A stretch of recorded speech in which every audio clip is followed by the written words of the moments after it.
စွဲဆောင်မှုရှိတဲ့မျိုးသမီးတစ်ယောက်ဖြစ်ဖို့ဆိုတာပြင်ပယူရင်လှပယုံတစ်ခုတည်းနဲ့မလုံလောက်ပါဘူး။စိတ်တံပြုမှုဆန်းဆန်းပုံ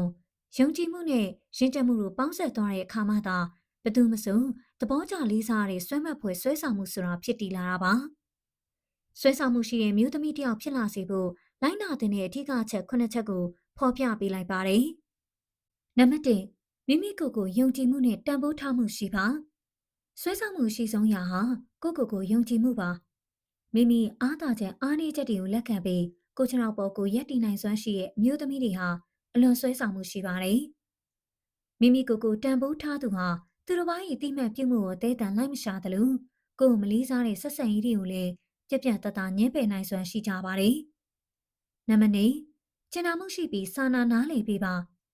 ရုပ်ရည်ဘလောက်ပဲလှပပါစေမာနာကြီးပြီးစိတ်တက်ခက်ထန်နေရင်ဆွဲဆောင်မှုရော့ကျသွားတတ်ပါတယ်။ပတ်ဝန်းကျင်လူတွေပေါ်ချို့သားစွာဆက်ဆံတာစားတောက်ဆိုင်ဝန်ထမ်းတွေကိုလေးစားစွာဆက်ဆံတာနဲ့ဒုက္ခရောက်နေသူတွေကိုစာနာတတ်တဲ့စိတ်ထားနှွေးထွေးမှုဟာလူတိုင်းကိုဆွဲဆောင်နိုင်တဲ့အကြီးမားဆုံးစွမ်းအားဖြစ်ပါတယ်။နံပါတ်3ကိုယ်ပိုင်ရှိမှန်းချက်နဲ့ဝါသနာရှိပါသူတစ်ပါးပေါ်မှာနေမိကိုမနေပဲကိုယ်ပိုင်ဝါသနာတိုးတက်လူစိမ်းနဲ့ဘဝရှိမှန်းချက်တွေရှိနေတဲ့မြို့သမီးဟာအရန်ကြီးကောင်းပါတယ်။အနုပညာနည်းပညာစီးပွားရေးသို့မဟုတ်ကိုယ်ပိုင်ဖန်တီးမှုတစ်ခုခုမှအာရုံစိုက်ပြီးကြိုးစားရှင်လန်းနေတဲ့ပုံရိပ်ဟာကြည့်ရသူတိုင်းကိုရင်သက်ရှုမောဆွဲမှတ်စေပါနဲ့။နံပါတ်4တန်ရှင်းသက်ရပြီးကိုယ်ပိုင်စတိုင်ရှိပါ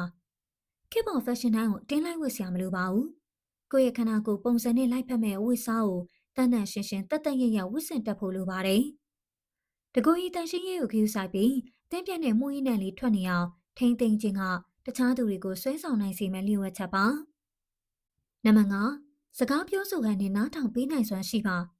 Communication and active listening စကားပြောတဲ့အခါလိုအပ်တာထက်အတမ်းမကျေပဲစကားလုံးရွေးချယ်မှုယဉ်ကျေးပါစေ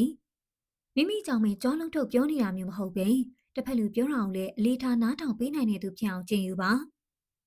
ဘဝတုဒ္ဒရှိပြီးစကားကိုအေးအေးဆေးဆေးပြောတတ်သူဟာဆွဲဆောင်မှုရှိပါတယ်နံပါတ်6စိတ်ပိုင်းဆိုင်ရာယဉ်ကျေးမှုရှိပါပြဿနာတစ်ခုခုကြုံလာရတဲ့အခါကလေးဆန်တာဒေါသတကြီးရန်လုတာမျိုးမဟုတ်ပဲတီတီငင်ငင်နဲ့စီးစနစ်တကျဖြည့်ရှင်းတတ်တာဟာအင်မတန်ရင့်ကျက်တဲ့ဆွဲဆောင်မှုပါကိုယ့်ရဲ့စိတ်ခံစားချက်ကိုကိုယ်တိုင်ထိန်းချုပ်နိုင်ပြီးအစိုးမြင်စကားတွေထက်အပြုသဘောဆောင်တဲ့စကားတွေကိုပြောဆိုတတ်သူဖြစ်အောင်ကြိုးစားပါနံပါတ်9တဘာဝအတိုင်းရှင်းသန်ပါ